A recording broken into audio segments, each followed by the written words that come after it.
Derivative market friend, derivative markets जैसे कि हम लोग समझ सकते हैं, डेरिवेटिव मार्केट ड्राइव होती है, यानी कि इस मार्केट को हम कैश मार्केट या इक्विटी मार्केट का एक सब्स्टिट्यूट मान सकते हैं। कैश मार्केट में जो स्टॉक्स में लिक्विडिटी ज़्यादा होती है, जिनमें ज़्यादा ट्रेड्स होता है, उनमें से कुछ स्टॉक्स डेरिवेटिव मार्केट में लिए जाते हैं।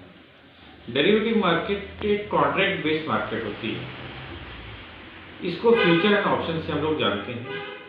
इसको हम सिंपल भाषा में इस तरह समझ सकते हैं कि यदि किसी किसान ने एक खेत में अनाज उगाया है, एक व्यापारी को लगता है कि इस अनाज की पूरे खेत की कीमत 10 लाख रुपए है, और किसान को लगता है कि अगर हो सकता है कि इस बार फसल उतनी अच्छी ना हो और इसके हमें 8 लाख रुपए मिले जब ये फसल तैयार हो।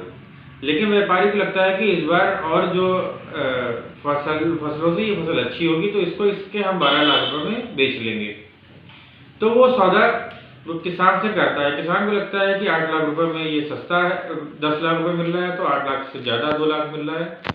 जबकि व्यापारी को लगता है कि हम इसको अगर उस समय खरीदेंगे तो ये हमें 12 लाख रुपए का देगा, और उसको आज 10 लाख रुपए में खरीद ले रहे हैं। इन दोनों ट्रेडर्स में से एक का व्यू सही पड़ता है, एक का व्यू गलत पड़ता है।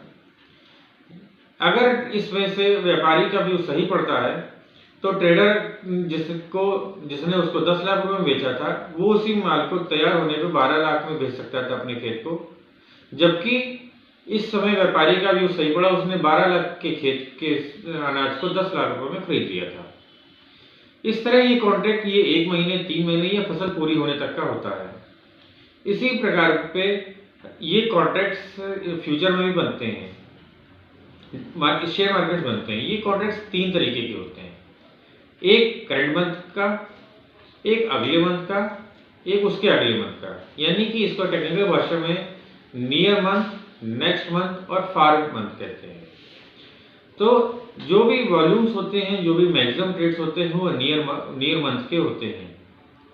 डेरिवेटिव मार्केट की इजाद इसलिए की गई थी कि इससे लोग अपने पोजीशंस को हेज कर सकते हों और इसको as a hedging tool use कर सकते हों।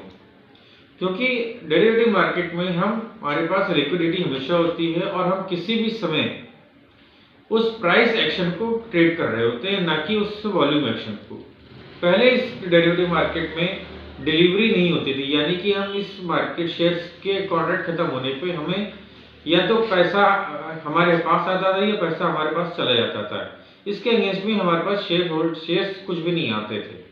लेकिन पिछले साल से कुछ शेयर्स में डिलीवरीज चालू हो गई हैं, और ये अगर आपके पास पूरा मार्जिन है तो ये आपके एक्सपायर होने के बाद कॉन्ट्रैक्ट आपके पास उतने शेयर्स, उस लॉट के हिसाब से उतने शेयर्स आपके अकाउंट में डिलीवर हो जाएंगे। ये डिलीवरी ज्यादातर लार्ज कैप स्टॉक्स में है। अब इसमें हम समझना चाहेंगे ये 2 तरीके के होते हैं, फ्यूचर्स और ऑप्शंस। फ्यूचर्स यानी कि हमारा फ्यूचर, हम इस स्टॉक में क्या देख रहे हैं, यानी कि उस फ्यूचर जो अभी प्राइस चल रहा है उससे वो स्टॉक का प्राइस बढ़ेगा या स्टॉक का प्राइस कम हो जाएगा। अगर फ्यूचर स्टॉक की प्राइस से बढ़ा हुआ चल रहा है, इसका मतलब ये स्टॉक अभी आगे बढ़ने की तैयारी में है और ये और आगे बढ़ेगा। लेकिन यदि ये फ्यूचर स्टॉक प्राइस से नीचे चल रहा है, इसका मतलब मार्केट का व्यू इस स्टॉक की ट्रेड के लिए निगेटिव है और आगे जाके ये शेयर नीचे चला जाएगा। हमारे इसी आधार पे फ्यूचर्स की पोजीशन ली जाती है। फ्यूचर्स में हमेशा एक लॉट साइज होती है, यानी कि फ्यूचर्स को का कैलकुलेशन एवरेज 5 लाख से 10 लाख के बीच किया जाता है। यानी कि 5 लाख रुपए के उस स्ट्राइक प्राइस पे 5 लाख रुपए में जितने शेयर्स आने चाहिए उतने का वो फ्यूचर्स बनाया जाता है, वो लॉट साइज बनाया जाता है। इन लॉट साइज में काम करने के लिए फ्यूचर्स को हम बाय और सेल कर सकते हैं। लेकिन कभी कभी हमारा व्यू सही और गलत भी हो सकता है। मान लीजिए कि हमने फ्यूचर को बाय किया, लेकिन उस समय थोड़े समय के लिए उसमें करेक्शन आना संभव हो सकता है। उस करेक्शन में भी हम प्रॉफिट ले सकते हैं, क्योंकि उसको करने के लिए इस डेरिवेटिव मार्केट में कॉल और पुट जैसे 2 ऑप्शंस दिए गए हैं। कॉल और पुट से हम फ्यूचर्स की और अपनी इक्विटी की हेजिंग कर सकते हैं और अपने पैसे को प्रोटेक्ट कर सकते हैं। इसलिए इस डेरिवेटिव मार्केट को हेजिंग टूल के रूप में जाना जाता है।